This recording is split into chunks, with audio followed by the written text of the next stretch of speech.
नमस्कार. दत्ता जोशी इनिशिएटिव्ह मध्ये मी दत्ता जोशी आपल्या सगळ्यांचं मनपूर्वक स्वागत करतो. वेगवेगळ्या क्षेत्रांचा आढावा घेणाऱ्या या मालिकेत यावेळी IT अर्थात इन्फॉर्मेशन टेक्नॉलॉजीच्या क्षेत्राचा आढावा घेण्याचं मी ठरवलंय. या विषयाचे वेगवेगळे पैलू वेगवेगळ्या तज्ज्ञांच्या माध्यमातून मांडायचा हा एक प्रयत्न आहे. प्रामुख्यानं विद्यार्थी आणि या क्षेत्रात काम करू इच्छिणाऱ्या तरुणांना याचा निश्चितपणे फायदा होईल असं मला वाटतं. आजच्या या चर्चेमध्ये ERP आणि नेटवर्किंग या विषयावरती आपण भर देणार आहोत. यासाठी मी निमंत्रित केलंय श्री प्रसाद देशपांडे यांना. प्रसादजी, आपलं स्वागत आहे. नमस्कार. प्रसाद देशपांडे नागपुरात असतात. नागपूरमधनंच त्यांनी कम्प्युटर सायन्स मधनं BTech पूर्ण केलंय आणि मागची 7-7.5 वर्ष विप्रो या कंपनीमध्ये ते कार्यरत आहेत. त्यांचं कार्यक्षेत्र मिडल ईस्ट म्हणजे Saudi Arabia, UAE, Oman, Qatar या देशांमध्ये ते SAP टेक्निकल कन्सल्टंट आणि सायबर सिक्युरिटी कन्सल्टंट अशा दुहेरी माध्यमातून आपली सेवा देत आहेत. प्रसादजींच्या सोबत आज आपण या ERP आणि नेटवर्किंगच्या विषयावर चर्चा करणार आहोत. प्रसादजी, या चर्चेची सुरुवात मला अतिशय प्राथमिक प्रश्नापासून करावीशी वाटते. माझ्यासारखी एखादी या क्षेत्रातली नवखी व्यक्ती असेल की ज्याला याचं काहीच ज्ञान नाही, किंवा या क्षेत्रात करिअर करू इच्छिणारा विद्यार्थी ज्यालाही या क्षेत्राबद्दल नावापलीकडे फारसं काही माहिती नाही, अशा आम्हासारख्यांच्यासाठी तुम्हाला माझा पहिला प्रश्न असा आहे की हे ERP नेमकं असतं काय, नेटवर्किंग म्हणजे नेमकं काय? आम्हाला यातलं फारसं काही माहिती नाहीये. आम्हाला फक्त ERP म्हणजे काही नोंदी त्यामध्ये केल्या जातात किंवा नेटवर्किंग मध्ये काही कम्प्युटर एकमेकांना जोडले जातात, इतकं एक प्राथमिक ज्ञान असं आहे. आणि मला माझ्या माहितीनुसार हे खूपच क्षुल्लक असं ज्ञान आहे. तर तुम्हाला विनंती की आपण या प्रश्नापासून सुरुवात करूया की या बेसिक कन्सेप्ट आधी आमच्याकडे क्लिअर. नक्की नक्की. सगळ्या तुमच्या श्रोत्यांना नमस्कार. आणि तुमचा इनिशिएटिव्ह मी पाहिले तुमचे YouTube व्हिडिओ आणि ते खरंच खूप चांगले आपल्या तरुणांना सगळ्यांना मार्गदर्शक ठरतात आहे. त्यासाठी तुमचा विषय आणि तुम्ही आता जो प्रश्न विचारला त्याच्या संदर्भात आपण बोलताना तुमचा प्रश्न अगदी योग्य आहे. कारण की आपल्याकडे जे IT म्हणून आपण बघतो त्या ITच्या याच्यामध्ये बऱ्याच ITच्या बाहेर असणाऱ्या व्यक्तींना IT म्हणजे फक्त कोडिंग किंवा IT म्हणजे प्रोग्रामिंग, फार फार तर IT म्हणजे टेस्टिंग, याच्याशिवाय IT म्हणजे काय किंवा आर्टिफिशियल इंटेलिजन्स याच्याशिवाय IT म्हणजे काय हे फारसं ज्ञान नसतं. त्याच्यामुळे फक्त कोडिंग बरोबर आहे, कोडिंग असेल किंवा टेस्टिंग असेल किंवा आर्टिफिशियल इंटेलिजन्स असेल, हा ITचा एक मोठा मूलभूत घटक आपण आहेच. पण त्याच्याशिवाय सुद्धा IT मध्ये बरेच आयाम असतात. त्याच्यामधला एक सगळ्यात महत्वाचा आपण ज्याला म्हणू शकतो की फार मोठा आस्पेक्ट असलेला एक आयाम जो आहे तो आहे आपला ERP आणि त्याच्यासोबत नेटवर्किंग सुद्धा, जो आपला आजचा विषय आहे. तर ERP म्हणजे काय, हा जो तुमचा जो प्रश्न होता त्याचं अगदी फुल फॉर्म म्हणून सांगायचं म्हटलं तर एंटरप्राइज रिसोर्स प्लॅनिंग, बस थोडं एक ERP आपण म्हणू शकतो. पण त्या एवढ्याशा शब्दाच्या मागे तो किती मोठं सॉफ्टवेअर आहे किंवा ते किती मोठं काम आहे हे समजून घ्यायला थोडंसं किचकट कारभार आहे. पण मी अगदी सोप्या शब्दात तुम्हाला सांगायचा प्रयत्न असा करतो की आपल्याकडे एखादी कंपनी आहे आणि एखादी कंपनी चालवायला, फॉर एक्झाम्पल आपण मारुती सुझुकीचं उदाहरण बघूया की मारुती नावाची एक मोठी कंपनी आहे जी कार बनवते, सगळ्यांनाच माहिती आहे, त्याच्या कार चांगल्या चालतात, बेस्ट सेलर्सही असतात. तर मारुती ही कंपनी चालवायला म्हणून एक जे मोठं सॉफ्टवेअर असतं की ज्या सॉफ्टवेअर थ्रू कंपनीचे सगळे व्यवहार, सगळे उद्योग, म्हणजे राईट फ्रॉम मॅन्युफॅक्चरिंग युनिट किंवा आपलं रॉ मटेरियल जे असेल, कार बनवायला जे रॉ मटेरियल लागतं, ज्याच्यामध्ये तुम्ही पेंट्स म्हणू शकता किंवा मग आणखीन बरंच काही म्हणू शकता, ते रॉ मटेरियल. त्याच्यानंतर कार बनवण्याचे स्क्रू, त्याचं सॉफ्टवेअर किंवा त्याच्या संदर्भात जे लागतं ते. नंतर जितके एम्प्लॉईज आहे मारुतीमध्ये त्यांचा जो पगार निघतो तो, म्हणजे एम्प्लॉई HR मॅनेजमेंट किंवा ESS MSS आपण ज्याला म्हणतो, ESS एम्प्लॉई सेल्फ सर्व्हिस जे असतं ते एम्प्लॉई सेल्फ सर्व्हिस. त्याच्यानंतर प्री सेल्स झाला, कंपनीचा प्रॉफिट झाला, फायनान्स झाले, जे टेंडर काढतं कंपनी, ते सगळं एका सॉफ्टवेअरच्या स्ट्रीमलाइन्ड प्रोसेस मधून अख्खी कंपनी ही चालत असते. तर त्या सॉफ्टवेअरला आपण एंटरप्राइज रिसोर्स प्लॅनिंग असं म्हणतो. म्हणजे काय असतं की त्या सॉफ्टवेअरमध्ये काही प्रीलोडेड प्रोग्राम्स असतात, काही प्रीलोडेड कॉन्फिगरेशन असतात, स्क्रीन्स असतात, की ज्याच्यावरून हा सगळा एवढा मोठा कंपनीचा डोलारा हा एका सॉफ्टवेअरमुळे चालतो. तर हे एंटरप्राइज रिसोर्स प्लॅनिंग आपण जे म्हणतो त्याच्यामध्ये संपूर्ण जगामध्ये अशा बरेच ERP सॉफ्टवेअर्स आहेत. म्हणजे हजारोंनी असतील, छोट्यातल्या छोटे आणि मोठ्यातल्या मोठे. पण मोठे आपण जर पकडलं तर सगळ्यात मोठं जगामध्ये एंटरप्राइज रिसोर्स प्लॅनिंग सॉफ्टवेअर आहे, त्याचं नाव आहे SAP, म्हणजे सिस्टम्स अप्लिकेशन्स अँड प्रोडक्ट्स. तर SAP नावाची कंपनी आहे जी जर्मनीमध्ये आहे, वॉल्ड्रॉफ मध्ये त्याचं हेडक्वार्टर आहे. तर SAP कंपनी आहे, त्याचबरोबर दुसरी अमेरिकन कंपनी आहे ज्याचं नाव आहे ओरॅकल. तर या दोन्ही कंपन्यांचे, ओरॅकल ही जनरली आपल्या काही लोकांना ज्यांना माहिती असेल त्यांचे ओरॅकलचे डेटाबेसेस फार फेमस आहेत. म्हणजे ओरॅकलचे डेटाबेस जगातले सगळ्यात अप्रतिम आणि सगळ्यात स्ट्रॉंग डेटाबेस समजले जातात. तर SAP आणि ओरॅकल या दोन मोठ्या कंपन्यांच्या शिवाय आपल्या भारतातलं जर आपण पकडलं तर इन्फोसिसचं सुद्धा स्वतःचं ERP सॉफ्टवेअर आहे. इन्फोसिस सोबत आपण आणखीन असंख्य छोट्या छोट्या कंपन्या आपण पकडल्या भारतात, हैदराबाद किंवा पुण्यामध्ये असंख्य कंपन्या की ज्या अगदी 30-40 एम्प्लॉईजच्या कंपन्यांना सुद्धा, इतक्या छोट्या कंपन्यांना ERP सॉफ्टवेअर प्रोव्हाइड करतात. तर त्यांचे स्वतःचे एक छोटे छोटे आणखीन त्यांचे ERP सॉफ्टवेअर्स आहे. तर ओव्हरऑल ERP म्हणजे हा एवढा मोठा डोलारा जो वेगवेगळ्या ERP सॉफ्टवेअर्स नुसार चालतो, त्याला आपण ERP म्हणतो. आणि दुसरं आता नेटवर्किंग म्हणू आपण, तर नेटवर्किंग मध्ये बरेच काही नेटवर्किंग पोर्ट्स असतात, किंवा मग कुठल्या सॉफ्टवेअरनी कोणाशी कम्युनिकेट करायचं, कुठली लिंक करायची, या कुठले फायरवॉल्स असतात, कुठले नेटवर्क अटॅक्स असतात, जे आपल्याला जे सायबर सिक्युरिटीमध्ये पण थोडासा नेटवर्किंगचा अंतर्भाव होतो. हे सगळे नेटवर्किंगचे ऍस्पेक्ट झाले. तर नेटवर्किंग आपण एक ढोबळ मानाने ERP कसं चालतं हे म्हटलं मी, तर सर्व्हर्स, मोठाले मोठाले जे सर्व्हर आपण म्हणतो ते सर्व्हर्स, त्याच्यावरलं ऑपरेटिंग सिस्टम, त्या सर्व्हरवर इन्स्टॉल असणारा डेटाबेस, त्याच सर्व्हरवर इन्स्टॉल असणारं अप्लिकेशन ERP सॉफ्टवेअर आणि नेटवर्किंग, या सगळ्यांच्या जोरावर एक कंपनी उभी राहते जी स्ट्रीमलाईन प्रोसेस ERP मधून जाते. आता तुम्ही म्हणालात वेगवेगळ्या मोठ्या कंपन्या ही सॉफ्टवेअर तयार करतात आणि या ऍक्च्युअल ज्यांना वापरायचे त्यांना पुरवतात. तर यामध्ये तुम्हा ERP कन्सल्टंटचा नेमका रोल काय असतो? ते सॉफ्टवेअर पाठवतात आणि हे इकडे वापरतात. तुम्ही नेमकं काय करता? ERP म्हणजे आता माझं, आता तुम्ही विचारलं मी काय करतो, मी एक ERP टेक्निकल कन्सल्टंट. म्हणजे ERP मध्ये दोन आस्पेक्ट असतात, एक असतो टेक्निकल कन्सल्टंट, एक असतो फंक्शनल कन्सल्टंट. तर म्हणजे ERP मी हे जेव्हा प्रोडक्टवर काम करणारे, हँड्स ऑन काम करणारे जो टीम म्हणतो त्याचं म्हणतो, बाकीचं मी प्रीसेल्स किंवा याचं बोलत नाही. तर टेक्निकल टीम मध्ये सुद्धा काही लोक असतात जे कोडिंग करतात, कारण की इथे सुद्धा कोडिंग लागेल, कोडिंग शिवाय तर चालणार नाही. काही लोक कोडिंग करतात. त्याच्यानंतर काही लोक हे सिस्टम ऍडमिनिस्ट्रेटर करतात. म्हणजे जे सिस्टम ऍडमिनिस्ट्रेटर जे असतं, ते सिस्टम ऍडमिनिस्ट्रेटरचं काम असतं की अख्खी सिस्टम, अख्खा तो जो डोलारा उभा आहे तो रोज विना काही इश्यू येता किंवा विना काही बग येता व्यवस्थित चालावा आणि सिस्टम अप अँड रनिंग राहावं, याच्यासाठी एक सिस्टम ऍडमिनिस्ट्रेटर असतो. तर माझा रोल, मी SAP या ERP मध्ये काम करतो, तर माझा रोल आहे SAP टेक्निकल कन्सल्टंट. त्याला आपण SAP सिस्टम ऍडमिनिस्ट्रेटर सुद्धा म्हणतात. SAP सिस्टम ऍडमिनिस्ट्रेटर आणि SAP सिक्युरिटी कन्सल्टंट. तर माझं काम, ती जी SAP सॉफ्टवेअर उभं आहे ते रोज अप अँड रनिंग असावं 24/7 365 डेज, आणि कुठलाही इश्यू एंड युजरला येऊ नये. त्याचबरोबर त्याची सिक्युरिटी सुद्धा, म्हणजे त्याच्यावर सायबर अटॅक्स होतात, हॅकिंग होतात, आता जे आपण ऐकतो बरंच, ते सुद्धा होऊ नये याच्यासाठी काही सिक्युरिटीज असतात. तर त्या सिक्युरिटीज बघणं हे माझं काम असतं. तर या याच्यामध्ये ERP मध्ये, आता जसं तुम्ही विचारलं की ERP नेमकं चालतं कसं, म्हणजे तुमचा प्रश्न छान होता की इकडनं यांनी सॉफ्टवेअर दिलं, त्यांनी सरळ सरळ इन्स्टॉल केलं हो, कारण आणि आता विषय संपला, तर आमचं काम काय? जसं MS ऑफिस सॉफ्टवेअर मायक्रोसॉफ्टने तयार केलं, आम्ही ते आमच्या कम्प्युटरवरती आणलं, बरोबर, आम्ही पत्र टाईप करतो, प्रिंट काढतो, मेल करतो आणि काम संपतं. बरोबर.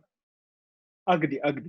म्हणजे हा प्रश्न तुम्हाला पडतो याच्याबद्दल मी आश्चर्य व्यक्त करणार, कारण की मी असेही काही मोठ्या मोठ्या कंपन्यांवर IT ऍडमिनिस्ट्रेटर बसलेले लोक पाहिले आहेत की जे वर्षाला 10-10 लाख रुपये, म्हणजे सॉरी, महिन्याला 10-10 लाख रुपये पगार घेतात.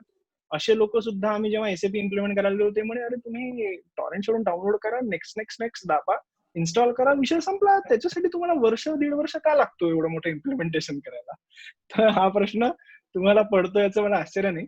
पण याच्यामध्ये कसं असतं, की SAP एक बंडल असतं सॉफ्टवेअरचं पूर्ण, की ज्याच्यामध्ये काही कॉन्फिगरेशन आधी प्री कॉन्फिगरेटेड सिनारिओज असतात. म्हणजे कंट्री स्पेसिफिक सुद्धा. समजा भारतामध्ये आपण पकडलं, तर भारतामध्ये जेव्हा GST इम्प्लिमेंट झालं, तेव्हा GSTला रात्री 12:01 ठोक्याला, 1 मिनिटाच्या अंतरानंतर जेव्हा 12 वाजता GST इम्प्लिमेंट झालं, पण 12:01 सगळे SAP सिस्टम्स जे होते, मी कारण की SAP मध्ये म्हणून SAPचं म्हणतो, ERP, सगळे SAP सिस्टम हे GRC अपडेटेड होते.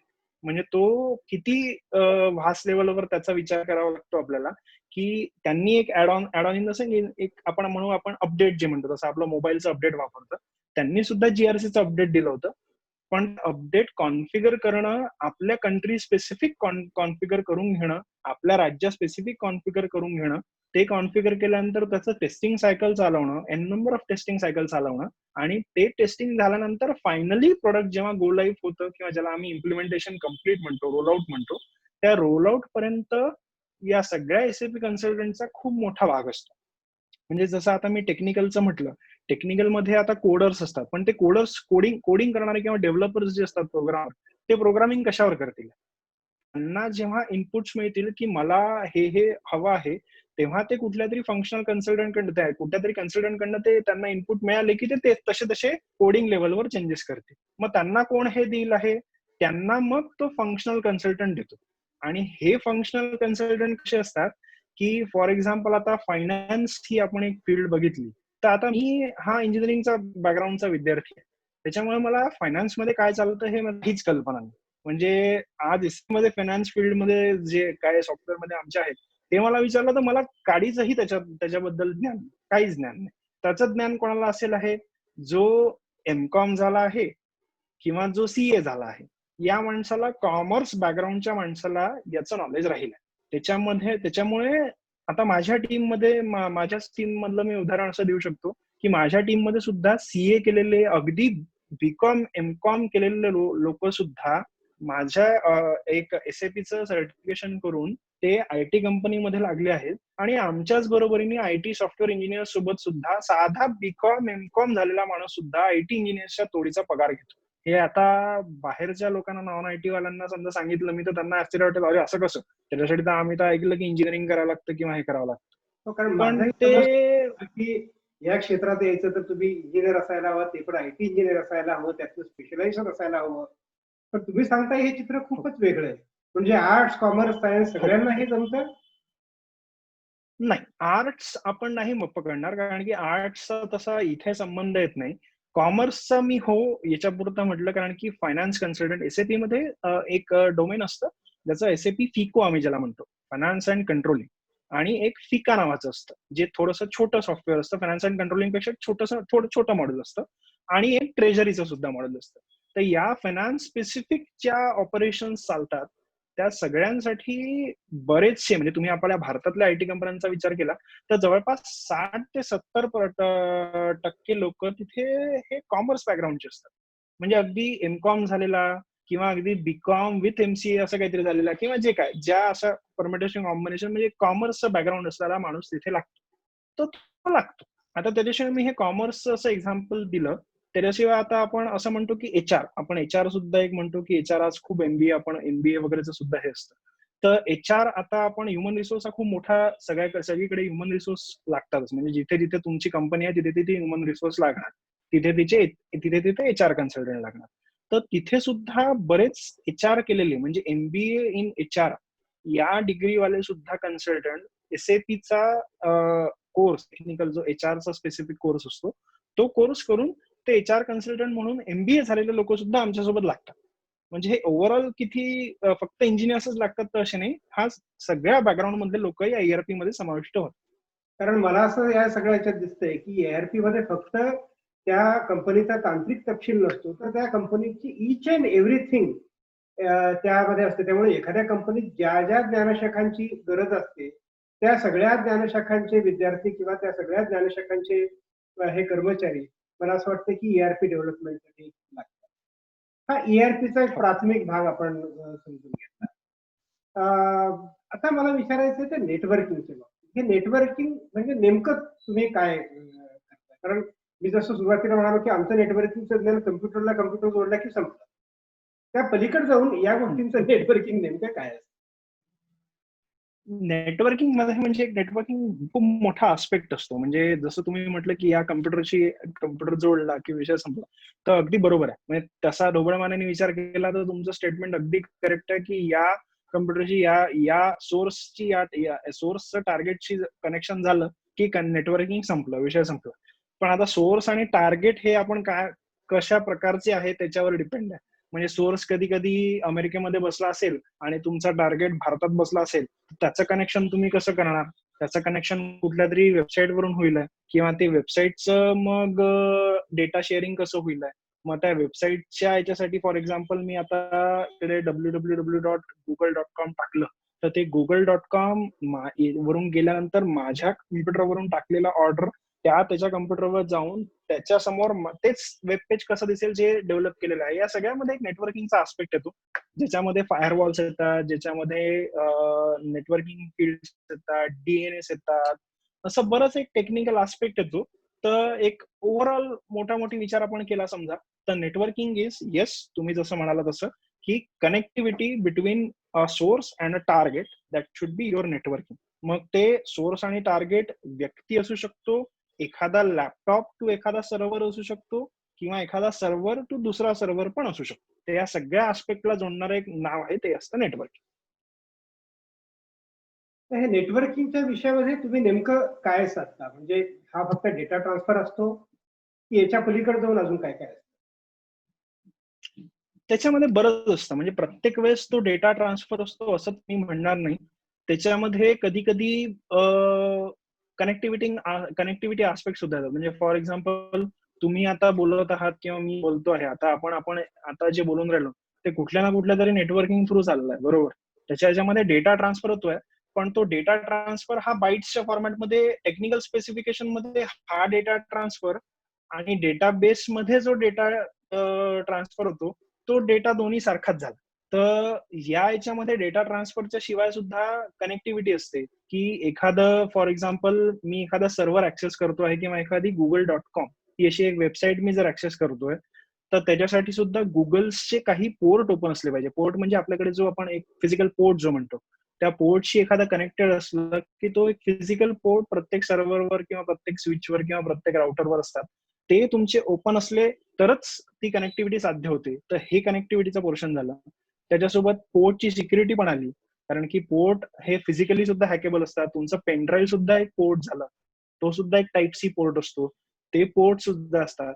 तर ओव्हरऑल कुठलाही कम्युनिकेशन, आपण जसं म्हणतो कुठल्याही प्रकारचं कम्युनिकेशन हे नेटवर्किंग मध्ये येतं.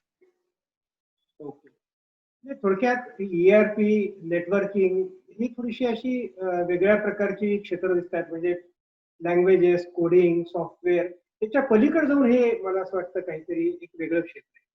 पण या क्षेत्रात बरं. नेमक्या संधी काय आहेत? मला असं वाटतं की हे तशा अर्थाने मागच्या 8-10 वर्षात चांगल्या प्रकारे वेगानं पुढे येत असलेलं क्षेत्र आहे. पुढच्या 8-10 वर्षातले याचे प्रॉस्पेक्टस नेमके काय आहेत? याच्यामध्ये आपण म्हटलं तर ओव्हरऑल जसं मी म्हटलं की कोडिंग आणि नुसतं याच्याशिवाय पायथन किंवा एखाद्या लँग्वेज शिवाय सुद्धा आयटी इंडस्ट्री ही जवळपास 60-70% वेगळ्या प्रकाराने सुद्धा असते. तर ERP मध्ये आपण जेव्हा संधी म्हणतो तरुणांना, किंवा एखादा इंजिनिअरिंग ग्रॅज्युएट झाला असेल किंवा एखादा बीकॉम एमकॉम ग्रॅज्युएट झाला असेल, तर त्याला अफाट संधी आहे. कारण की हळूहळू प्रत्येक, म्हणजे SAP प्रॉस्पेक्ट्सने बोलतो, तर या याच्यामध्ये बरेचसे, म्हणजे आपल्याकडे इव्हन SBIचं उदाहरण देतो मी. काय SBIचं आमच्याकडे प्रोजेक्ट चालू होतं एक, त्या याच्यामध्ये मी भाग घेतला होता. महावितरणचे आपले जे प्रोजेक्ट होते ते सुद्धा मी जवळून बघितलेले सगळे सायकल्स आहेत. तर या सगळ्या याच्यामध्ये सुद्धा मी बघितलं आहे की तिथे तुम्हाला बरेच या याच्यामध्ये लागणारे आस्पेक्ट असतात. फॉर एक्झाम्पल आपण महावितरणचं एक्झाम्पल पकडलं, तर तिथे तर इलेक्ट्रिकल इंजिनियर असतो. म्हणजे जो डेटा इनपुट करायचा आहे त्याच्यासाठी मला ते कुठलं पारेषण होत आहे किंवा कुठलं त्याचं काय म्हणतात त्याला, तर जे काय हे लावले असतील त्यांचे पॉवर युनिट्स लावले असतील, त्या पॉवर युनिट्सचं टेक्निकल नॉलेज मला काहीच नाही. त्याच्यासाठी त्याच्यामुळे तो डेटा हँडल करायला किंवा तो डेटा करेक्टली चालला आहे की नाही याला मॉनिटर करायला आम्हाला इलेक्ट्रिकल इंजिनियर्स लागतात, त्यांची टीम लागते. तर या सगळ्याचं एक मेन तुम्ही संधी असं पकडू शकता की तुम्ही तुमच्या डोमेन मध्ये, मग तुमचं ते कॉमर्स असेल किंवा MBA असेल किंवा आणखीन कुठलंही डोमेन असेल, जे IT मध्ये थोडंसं इनकॉर्पोरेट होतं, त्या डोमेन मधल्या तुमच्या नॉलेज, कोर डोमेन नॉलेज सकट तुम्ही एखादा ERP सॉफ्टवेअरचा कोर्स केला, म्हणजे फॉर एक्झाम्पल SAPचं मी तुम्हाला म्हटलं, तर SAPचे सुद्धा HR मॉड्यूल झालं किंवा FICO मॉड्यूल झालं किंवा मग आपण SD मॉड्यूल, सेल्स म्हणतो मी, marketing and sales, SD module झालं, MM, किंवा मग आपण ज्याला प्रोक्युरमेंट मॉडेल म्हणतो की जे सगळे प्रोक्युरमेंट होतात त्या मॉडेल्स, या सगळ्या मॉडेल्स, म्हणजे हे सगळे मॉड्यूल्स जे झाले, या मॉड्यूल्सचं सर्टिफिकेशन कोर्सेस असतात. SAP स्पेसिफिक जर मी म्हटलं तर ते सर्टिफिकेशन कोर्सेस आपण केले किंवा त्या सर्टिफिकेशनचं आपण नॉलेज घेतलं किंवा त्याच्याबद्दलचे कोर्सेस आपण केले आणि ते सर्टिफिकेशन ही केलं SAPचं, तर आपण या फील्डमध्ये येऊ शकतो, ERPच्या फील्डमध्ये, तुमच्या स्वतःच्या डोमेन नॉलेजला सोडून. बरोबर. म्हणजे तुमच्या स्वतःच्या डोमेन नॉलेज सकट, सॉरी, जे वाणिज्य, विज्ञान आणि इंजिनिअरिंग या सगळ्या शाखांमधले विद्यार्थी या क्षेत्रामध्ये हे काही सर्टिफिकेशन कोर्सेस करून नक्की येऊ शकतात आणि ते या क्षेत्रात आपलं भवितव्य नक्कीच निर्माण करू शकतात.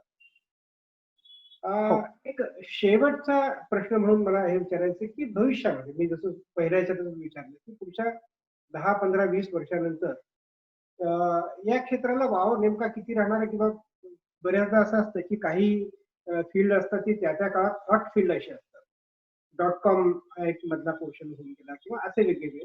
तर हे जे काही आता चालू आहे, हळूहळू सगळं जगच IT वरती येत चाललंय, वेगवेगळ्या त्यातल्या ज्ञानशाखा असतील, इंटरनेट ऑफ थिंग्स असेल किंवा अन्य कुठल्या गोष्टी असतील, हे वाढत चाललंय आणि ही पर्टिक्युलर स्ट्रीम आहे, ही बेसिक मला असं वाटतं की इंडस्ट्रीशी किंवा याच्याशी निगडीत आहे. तर याचं भवितव्य तुम्ही नेमकं काय पाहताय? हे किती मोठं होईल आणि किती लोकांना भारतात किंवा जगभरात या विषयात सामावून घेता येईल, सामावून घेतलं जाईल?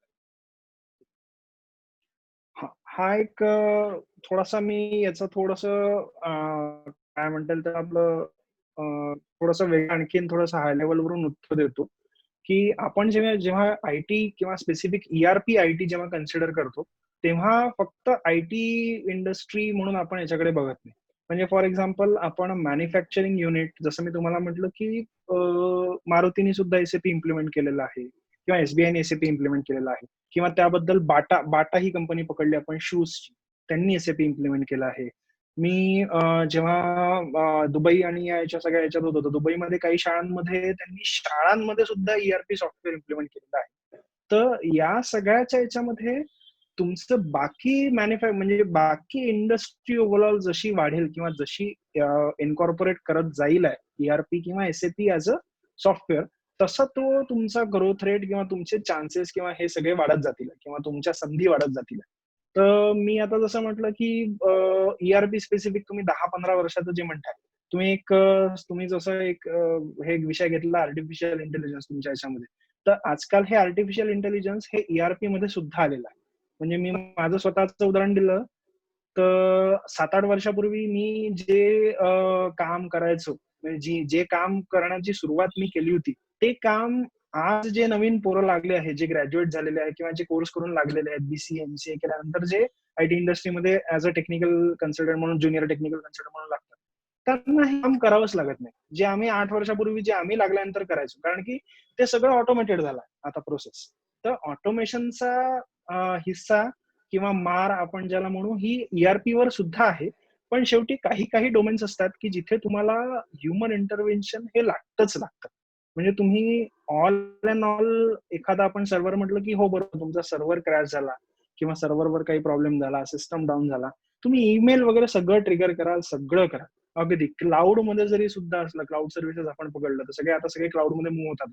त्याच्यामुळे एका क्लाउड मध्ये 100 ERP कंपन्या जरी मावत असल्या तरी कुठेतरी हे ऑटोमेशन, कुठेतरी काही प्रॉब्लेम आला तर ह्युमन इंटरव्हेन्शन हे लागतंच.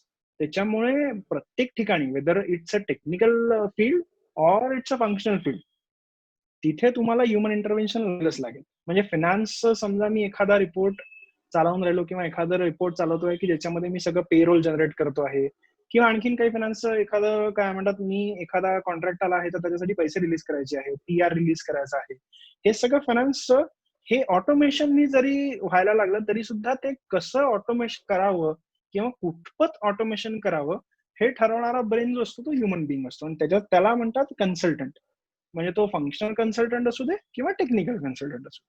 त्याच्यामुळे apart from the high tensions from artificial intelligence, human interventions like human consultants are required. त्याच्यामुळे 15-20 वर्षांमध्ये आपण जसं जसं पुढे हळूहळू इंडस्ट्री वाढत जाईल आहे किंवा मग सॉफ्टवेअर अक्लेमटाईज करता येईल आहे, ते करत जातील आहे ERP सॉफ्टवेअर्स, तसे तसे कन्सल्टंट हे वाढतच जातात आणि कन्सल्टंटचा नंबर वाढतच जातो. त्याच्यामुळे याचं फ्युचर निदान पुढे 15-20 वर्ष, जोपर्यंत तुम्ही आता आपण जे अगदी सायफाय मूवीमध्ये बघतो की सगळंच ऑटोमेटेड झालंय, सगळंच रोबोट करतात आहे किंवा अख्खी प्रोसेसच ऑटोमेटेड झाली, आणि SAPनी म्हणजे जे manufacturing company ERP software development कंपन्या आहेत SAP आणि ओरॅकल, त्यांनी पूर्णच ऑटोमेटेड जोपर्यंत करत नाही तोपर्यंत याचं हे राहील. आणि मला समजा टेक्निकल कन्सल्टंट म्हणून तुम्ही विचारलं तर किमान पुढचे 15 वर्ष तरी आपल्याला या फील्डमध्ये माणसाचं ब्रेन म्हणून लागेलच. त्याच्यामुळे इथे किमान 15 वर्षाच्या संधी तरी बऱ्याच आहे. म्हणजे जो आता समजा इंजिनिअरिंग जस्ट पास आउट झालेला असेल तर 20-22 वर्षाचा मुलगा आज जर समजा एंटर करत असेल तर त्याच्या वयाच्या 40व्या वर्षापर्यंत आपण म्हणू शकतो की तो नक्कीच काम करू शकतो या फील्डमध्ये. हे खूप वेगाने विस्तारणारं, चांगल्या प्रकारे स्थिरावलेलं आणि वेगवेगळ्या प्रकारच्या ज्ञानशाखांना स्वतः सामावून घेणारं असं एक थोडंसं वेगळं फील्ड आहे. अशा एका वेगळ्या फील्डची सखोल ओळख तुम्ही आज आम्हाला करून दिलीत. प्रसादजी, तुमचे मनपूर्वक मी आभार मानतो. तुम्ही वेळ देऊन आम्हा सगळ्यांसाठी हे सगळं मार्गदर्शन केलं आणि इथून पुढच्या काळातही तुमच्याशी असाच पुन्हा पुन्हा वेगवेगळ्या विषयांच्यावरती गप्पांचा योग यावा अशी प्रार्थना करतो. नक्की. पुन्हा एकदा मनपूर्वक धन्यवाद. धन्यवाद.